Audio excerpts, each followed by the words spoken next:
சபரிமலை தங்கம் கொள்ளையில் முதல் குற்றவாளியாக தொழிலதிபர் உன்னிகிருஷ்ணன் பாட்டி மீது சிறப்பு புலனாய்வு குழு வழக்கு பதிவு செய்தது. தேவசம் அதிகாரிகள் உட்பட 9 பேர் மீதும் வழக்கு பாய்ந்தது.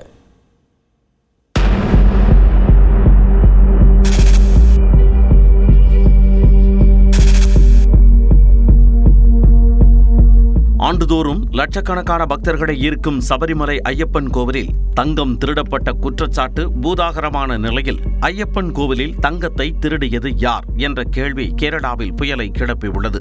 அது மட்டுமன்றி ஐயப்ப பக்தர்களையும் அதிர்ச்சியடைய செய்துள்ளது.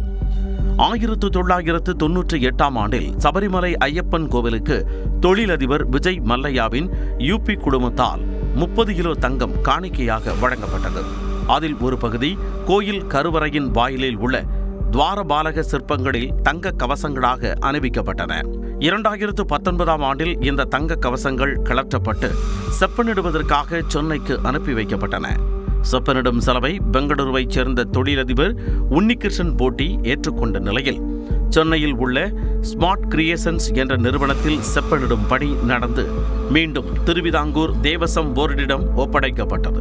இதேபோல் கோயில் கருவறை கதவுகளில் உள்ள தங்க தகடுகளை செப்பனிடும் பொறுப்பையும் உன்னிகிருஷ்ணன் ஏற்று செய்து கொடுத்தார். இந்நிலையில் துவாரபாலகர்கள் சிலைகளில் இருந்து தங்க கவசங்கள் மீண்டும் கலற்றப்பட்டு செப்பனிடுவதற்காக சமீபத்தில் சென்னைக்கு அனுப்பி வைக்கப்பட்டன.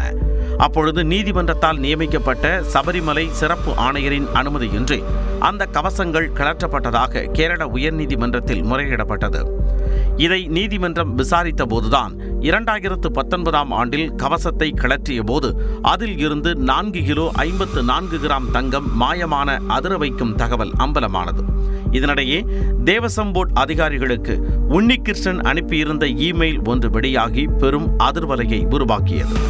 சபரிமலையின் கருவறை கதவு மற்றும் துவாரபாலகர்கள் சிலைகளுக்கு தங்க முலாம் பூசும் பணிகள் முடிந்த நிலையில் தன்னிடம் தங்கம் மிச்சம் இருப்பதாக தேவசம் போர்டுக்கு அவர் தகவல் தெரிவித்துள்ளார்.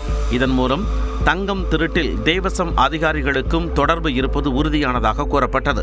இதையடுத்து சபரிமலை கோவிலில் தங்கம் மாயமானது குறித்தும் அதில் ஏற்பட்ட முறைகேடுகள் குறித்தும் விரிவான விசாரணை நடத்தவும் சிறப்பு புலனாய்வு குழுவை கேரள உயர்நீதிமன்றம் அமைத்தது. இதையடுத்து தங்கம் திருட்டு தொடர்பாக 2 வழக்குகள் பதிவு செய்யப்பட்டன. முதல் வழக்கு 2019ஆம் ஆண்டு மார்ச்சில் துவாரபாலகர் சிற்பங்களில் இருந்த தகடுகளில் தங்க முலாம் எடுக்கப்பட்டு உருக்கப்பட்டதாக கூறப்படுகிறது. இரண்டாவது 2019ஆம் ஆண்டு ஆகஸ்டில் கோயில் கதவு பலகைகளில் இருந்து திருடப்பட்டதாக முதல் தகவல் அறிக்கையில் தெரிவிக்கப்பட்டுள்ளது. நேர இடைவெளி மற்றும் வெவ்வேறு அதிகாரிகளின் ஈடுபாடு காரணமாக ஒவ்வொரு வழக்கிற்கும் தனித்தனி விசாரணைகள் தொடங்கப்பட்டுள்ளன. 2 வழக்குகளிலும் முக்கிய குற்றவாளியான உன்னிகிருஷ்ணன் சேர்க்கப்பட்டுள்ளார். தேவசம் போர்டு முன்னாள் மற்றும் இந்நாள் அதிகாரிகள் 9 பேர் மீது வழக்கு பதிவு செய்யப்பட்டுள்ளது.